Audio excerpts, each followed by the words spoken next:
Hello, I'm Beth the Builder, and today's honest guide to home repair is how to rewire an outlet. But first, like, share, subscribe, and check me out on social media. I am on Instagram, Pinterest, and sometimes Twitter. I hate Twitter. You can find all those links in the description below.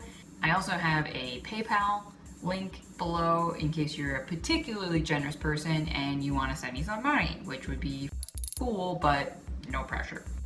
For this project, you're gonna need three things: a voltage detector, a flathead screwdriver, and some needle nose pliers. Let's do it. Alright, so there are a number of outlets in my house that are ungrounded, and this is obviously not ideal, but unfortunately I don't have the funds to pay an electrician to fix this right now. So there is a workaround. You can get these ground fault circuit interrupters.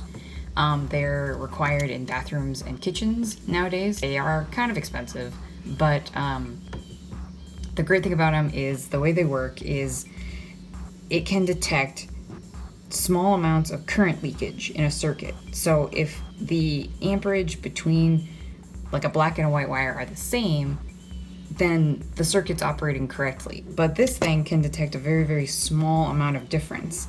And then the device breaks the circuit rapidly enough that it prevents you from being shocked. So it's kind of a way of grounding itself and protecting you.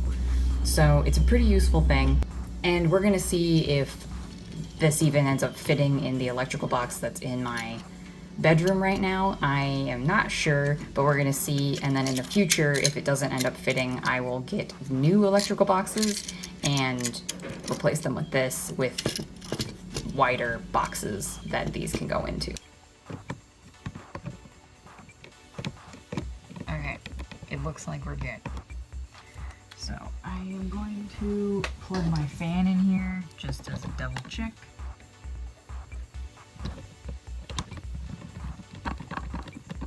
You see how much that's moving?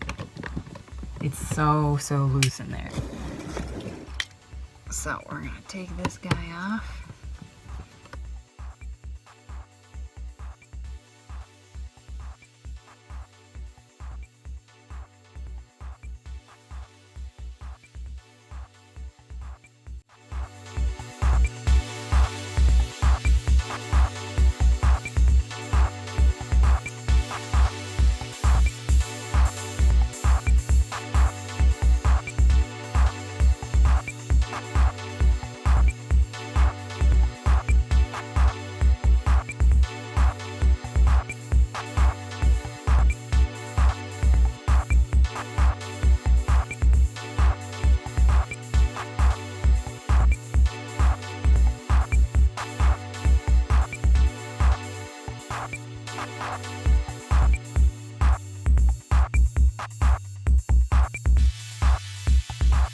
So that is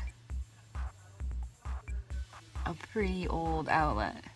So we have one of these, and then we also have one of these, and we're gonna see what works and what fits. Just getting the dust out of here. Alright, put my headlamp on just so I can see a little better. What's going on here? Yeah, there's only one screw holding this box in place, so that's why it kept flexing every time.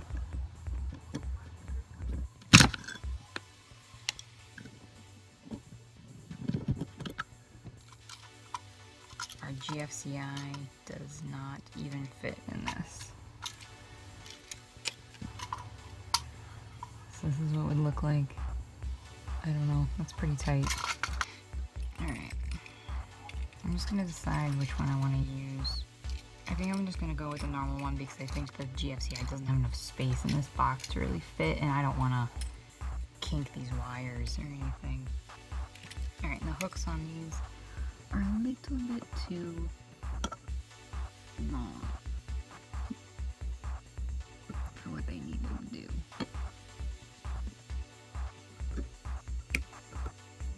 Alright, I have drawn a helpful picture here. This is your terminal screw. Your wire should come up. This should all be the plastic sheathing, and then this should be bare around here. And you don't want this to be longer than 2/3 to 3/4 of the way around the screw. That's about right. This is maybe a bit too long. And then while you're at it, check your wires for any weird burns or melted spots or big kinks where there might be overheating. Alright, that's looking much better. There was one screw holding this whole thing in place, which is so silly. Not necessary at all.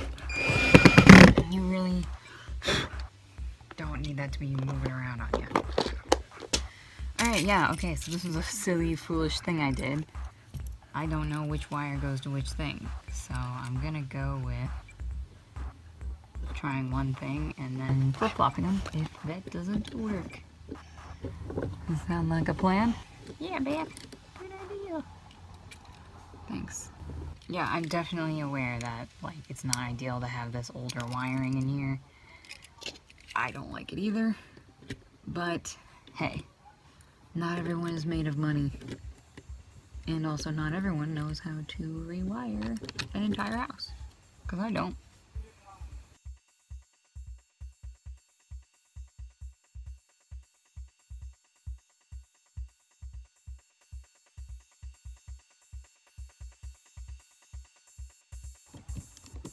I am putting this back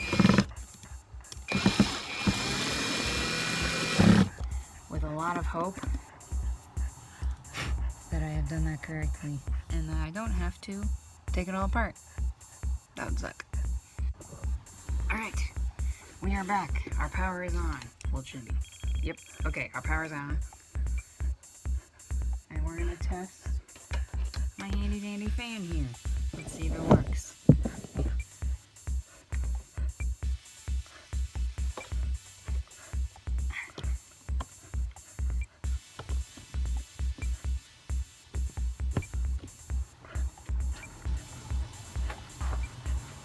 Hey, look at that.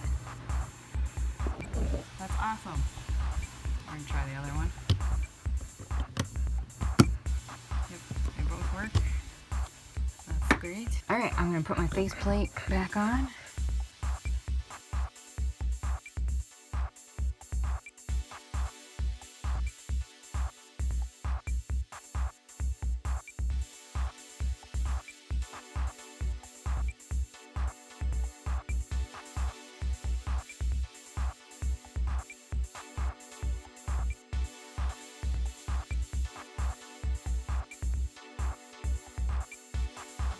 Alright, I hope this was helpful for somebody.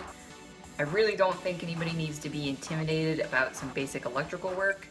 It's not rocket science. I think some of these basic things like light switches, outlets, replacing a really basic fixture, some basic troubleshooting, I think essentially everyone can do. And then with more complicated things, like I'm all for calling an electrician. But don't be too intimidated by some of these basic repairs because you can do it, I can do it, and we're not idiots, right? No, we're not. So, thanks for watching. Please subscribe, and I have new videos every Friday.